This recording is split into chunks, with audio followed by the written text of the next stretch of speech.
ചേട്ടൻ എവിടുന്ന് കിട്ടി ഈ തോക്ക്? ആ, പുതിയ തോക്കൊരെണ്ണം വാങ്ങിച്ചടി. കുറച്ചു നാളായില്ലേ വെടിവെച്ചിട്ട്. നിറതോക്കൊരെണ്ണം അകത്തുള്ളപ്പോഴെന്തിനാ ചേട്ടാ വേറെ തോക്ക്? ചേട്ടന് വെടിവെക്കാൻ അറിയാമോ?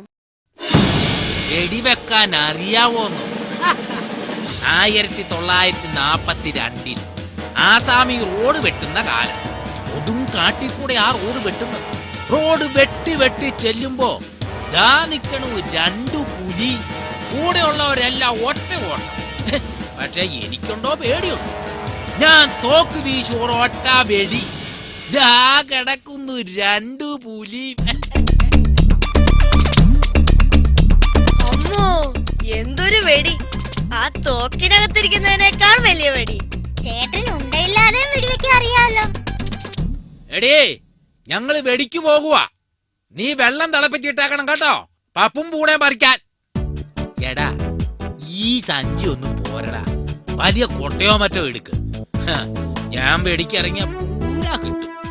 പുതിയ വീട്ടിൽ വാടക കൂടുതലാണെങ്കിലും ഞാനത് മുതലാക്കുന്നുണ്ട്.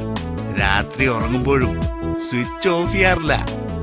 അവര് പുറത്തുനിന്ന് നോക്കുമ്പോ പ്രകാശം കാണത്തില്ലയോ? അതിലൊരു സൂത്രപ്പണി ചെയ്യും. ബൾബൂരി ഞാൻ മേശപ്പുറത്ത് വെച്ചേക്കും. മാനത്തൊന്നും ഒറ്റ പറവെ പോലും കാണുന്നില്ലല്ലോ.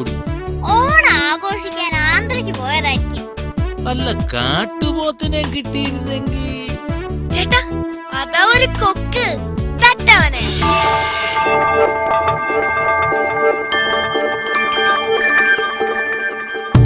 കൊക്കെങ്കി കൊക്ക്. എന്റെ ഉന്നം കണ്ടിട്ടുണ്ടോടാ നീ?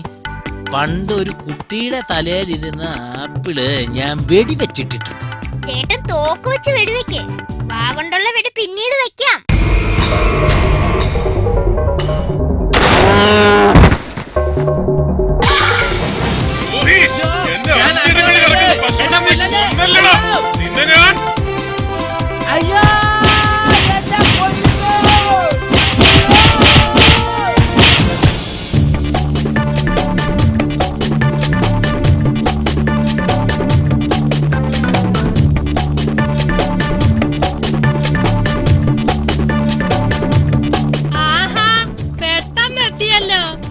ഏതാണ്ട് കനമുള്ളത് കിട്ടിയ പോലെ ഉണ്ടല്ലോ.